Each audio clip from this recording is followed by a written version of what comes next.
प्रभु को धन्यवाद हो सुंदर समय के लिए। आइए प्रभु की महिमा के लिए कुछ वचन पे हम लोग मनन करेंगे।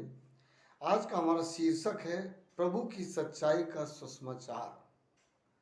प्रभु की सच्चाई का सुसमाचार हम लोग सबसे पहले निकालेंगे रोमियो को पत्री उसका 3रा अध्याय उसकी 3री आयत। वहां पर इस प्रकार से लिखा है कि सब ने पाप किया और परमेश्वर की महिमा से रहित है।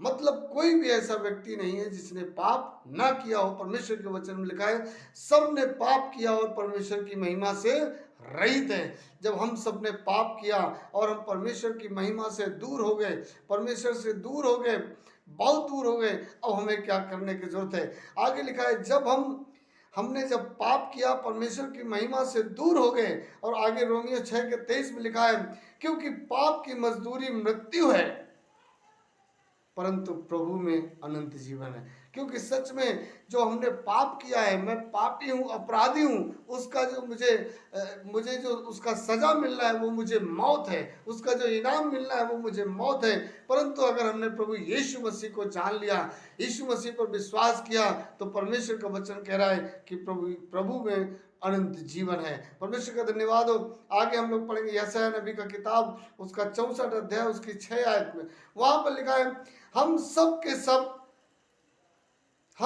सब फटे चीथड़ों के समान हैं। हमारे जितने धर्म के काम हैं वो सब फटे चीथड़ों के समान हैं।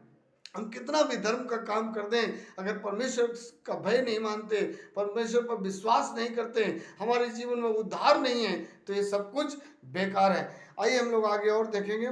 यशायाह नबी किताब 66 अध्याय उसके 6 आयत में लिखा है प्रभु सबको दंड दे रहा है कर्म का, जो जिस हिसाब से कर रहा है परमेश्वर उसको दंड दे रहा है। आगे हम लोग इब्रानियों में देखें, इब्रानियों 9:27 में लिखा है क्योंकि मनुष्य का एक बार पृथ्वी में पैदा होना और इसके बाद में मरना और इसके बाद में न्याय का होना नियुक्त है। जो भी मनुष्य इस पृथ्वी में आया है उसने जन्म लिया है और इसके बाद में जब वो जन्म लिया है तो उसका मरना नियुक्त है और उसके मरना जरूरी है और इसके बाद न्याय का होना बिल्कुल नियुक्त है। हमारे प्रिय भाई और बहनों, इसके बाद में हम देखें इफिसियों की पत्री 2 अध्याय उसकी 8 आयत में लिखा है विश्वास से हमारा उद्धार हुआ है। अगर हमने यीशु मसीह पर विश्वास किया, प्रेरितों के काम उसका 16 अध्याय उसकी 31 आयत में जब दरोगा ने पौलुस और सीलास से कहा हे साहिबो उद्धार पाने के लिए मैं क्या करूं, तब पौलुस ने कहा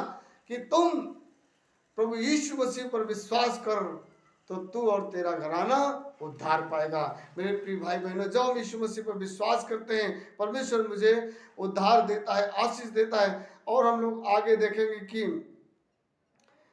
रोमियो 3:24 और 27 वहां लिखा है विश्वास उद्धार विश्वास से होता है और कर्म से नहीं। हमारा उद्धार केवल विश्वास से होता है, मेरे कर्मों से नहीं होता है मेरे प्रियो। और आगे हम देखेंगे तीतुस 3:3 वहां लिखा है पहले हम भी निर्बुद्ध थे, अज्ञानी थे। पहले हम जब यीशु मसीह को नहीं जानते थे तो निर्बुद्ध थे, हम अज्ञानी थे। और आगे भजन संहिता 51 का पहली और आयत और 13 में लिखा है दाऊद का पाप क्षमा मांगना। भजन संहिता 51 में राजा दाऊद रोया है। भजन संहिता 51 में राजा दाऊद ने पश्चाताप किया है कि प्रभु मेरा पाप निरंतर मेरे आंखों के सामने रहता है, प्रभु मुझे हत्या के अपराध से छुड़ा ले, प्रभु मेरी आत्मा को धो दे, प्रभु मेरी आत्मा को जीव करते हो नया कर दे। वहां पर उसने पश्चाताप किया। जब पश्चाताप किया तो परमेश्वर ने उसको आशीष दिया। हम लोग देखेंगे रोमियो 8:16 में लिखा है आत्मा गवाही देता है कि हम प्रभु की संतान है। जब यीशु मसीह पर विश्वास करते हैं तो आत्मा गवाही देता है कि हम प्रभु की संतान हैं। यूहन्ना 3:16 में लिखा है परमेश्वर ने जगत से ऐसा प्रेम किया कि उसने परमेश्वर ने जगत से इतना प्रेम रखा कि अपना एकलौता पुत्र दे दिया ताकि जो कोई उस पर विश्वास करे वो नाश न हो परंतु अनंत जीवन पाए। अगर हम प्रभु यीशु मसीह पर विश्वास किया है तो प्रभु यीशु मसीह से मैंने पश्चाताप किया है तो हमारे सारे गुनाह माफ हो गए, हमारे सारे पाप धुल गए और हम विश्वास किया तो प्रभु ने हमारे जीवन में अनंत जीवन दिया है। और हम लोग देखें रोमियो 1 अध्याय उसका 28 और 31 दुष्टता से भरे हुए छल कपट क्रोध निंदा, मतलब हमारे जीवन में जो ये चीजें हैं ये नहीं रहना चाहिए, हमारे जीवन से ये सब बाहर हो जाना चाहिए। यूहन्ना 14:6 में लिखा है, पर यूहन्ना 14:6 में लिखा है, परमेश्वर कह रहा है मार्ग सत्य और जीवन मैं ही हूँ। परमेश्वर का वचन कह रहा है मार्ग सत्य और जीवन मैं ही हूँ, बिना मेरे द्वारा कोई पिता के पास नहीं पहुंच सकता। परमेश्वर का वचन इस प्रकार से हमें सिखा रहा है। प्रेरितों काम 4:12 में लिखा है स्वर्ग और पृथ्वी के बीच में ऐसा दूसरा कोई बिछवानी नहीं है, केवल एक ही है अर्थात प्रभु यीशु मसीह। स्वर्ग और पृथ्वी के बीच में ऐसा कोई मध्यस्थ नहीं है जो हमें परमेश्वर के पास पहुंचा सके। एक ही मध्यस्थ है जिनका नाम प्रभु यीशु मसीह है। परमेश्वर का धन्यवाद हो।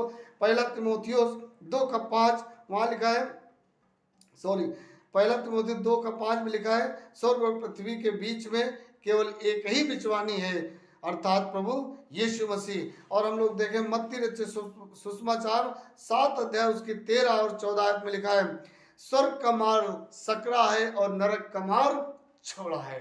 हमारे प्रियो, परमेश्वर का वचन कह रहा है कि स्वर्ग का मार्ग सकरा है और नरक का मार्ग चौड़ा है। क्योंकि जब हम सत्य के मार्ग में चलते हैं, परमेश्वर के प्रेम में चलते हैं, परमेश्वर के वचन में चलते हैं, परमेश्वर के विश्वास में चलते हैं, तमाम समस्याएं आती रहती हैं प्रभु, तमाम समस्याएं आती रहती हैं, परंतु जो सकरे मार्ग से होके चले उन्होंने आशीष पाया है, जो चौड़े मार्ग में होके चले उन्होंने समस्याओं को झेला है। हम पुराने नियम में नूह के जीवन के बारे में देखें कि परमेश्वर ने नूह से बात किया कि तुम एक पानी का जहाज तैयार करो, पानी का एक जहाज तैयार करो, मैं यहाँ जल प्रलय करूंगा, इस पूरी पृथ्वी का नाश कर दूंगा। और वहां पे केवल नूह एक ऐसा व्यक्ति था जो धर्मी था, उसने तुरंत जहाज बनाना शुरू कर दिया। जब वो जहाज बना रहा था, कितने उसके नाते रिश्तेदार, उसके प्रेमी व्यवहारी, उसके गांव मोहल्ले के लोग कह रहे हैं अरे ये तो पागल हो गया है, अरे ये क्या कर रहा है।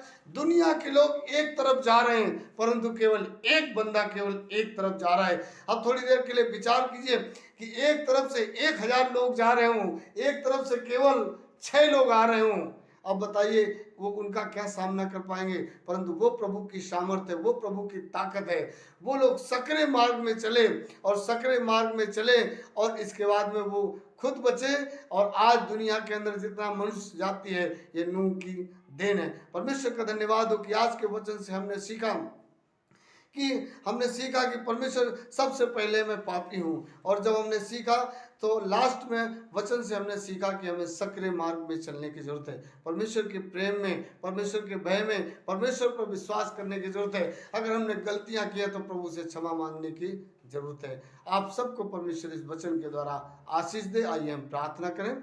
प्रभु जी, मैं धन्यवाद देता हूँ सुंदर वचन के लिए। प्रभु जी, भाई और बहन लोग प्रभु इस वचन को सुने, परमेश्वर आप सभी को नाम बनाम आप आशीष दीजिए। मैं आपसे प्रार्थना करता हूँ परमेश्वर, हम सब अपने जीवन में एहसास कर सके जैसा राजा दाऊद ने एहसास किया कि मेरा पाप निरंतर मेरी आंखों के सामने रहता है, मुझे धो दो।